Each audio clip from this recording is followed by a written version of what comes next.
Hi, I'm Winthrop Rockwell, and today I'm going to be talking about the management of money. So I was 10 years old when my mom started teaching me about how to manage money. The reason I was about that age was because my mom, she had a job doing like cleaning houses, and she brought me and my sisters along. And then when we got done, of course, she just paid me money from getting the job done.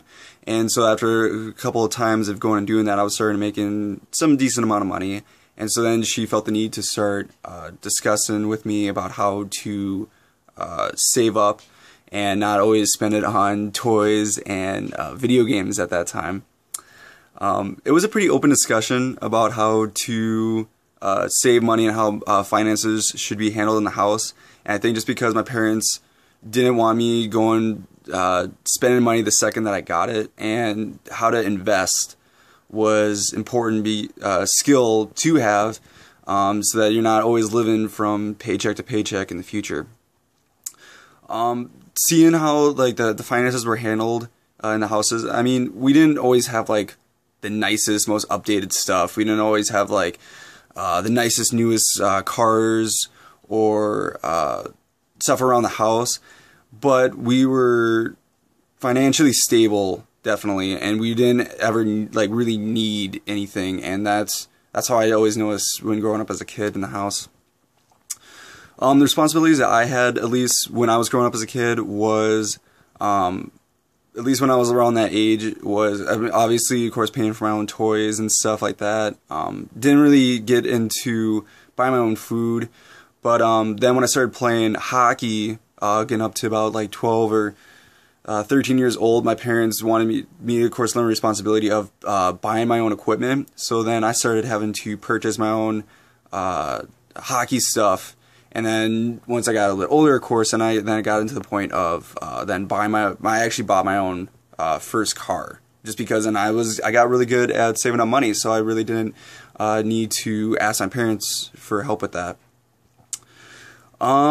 Definitely some of my strongest skills is for money is I've done really well at each paycheck, as I usually save about 50 to 55% of each paycheck I put into my savings account, so that I'm never always having to try to dip in my savings account, because then I'm having a decent amount of money in my checking and vice versa.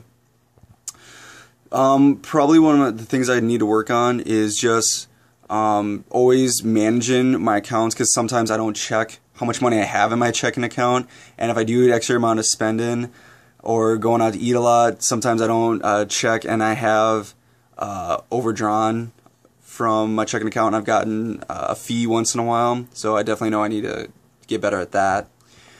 And let's see, probably one of my biggest worries is just that if I ever lose a job and I can't get into another job, is just that if I'm having to dip so much into my savings account, and if, like, to say if an accident happens and I had to go to the hospital, it's just like, what am I going to do, or how am I going to be able to afford paying for those medical bills? I definitely think that would be a really big issue, or something that I'd be concerned about.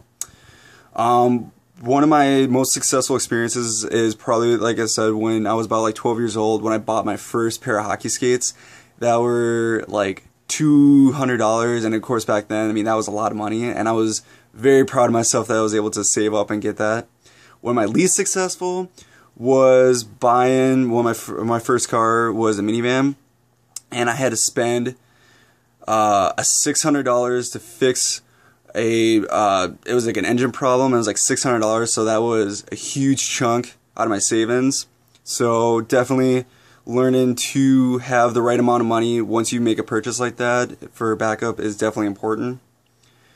And from learning from the class, I would definitely say one thing that I've really taken away is just the fact of managing and knowing how much you have versus how much you need to spend, especially for like debt-wise, and knowing what I have for like student loans has definitely kept me more on track with what's important and what's not.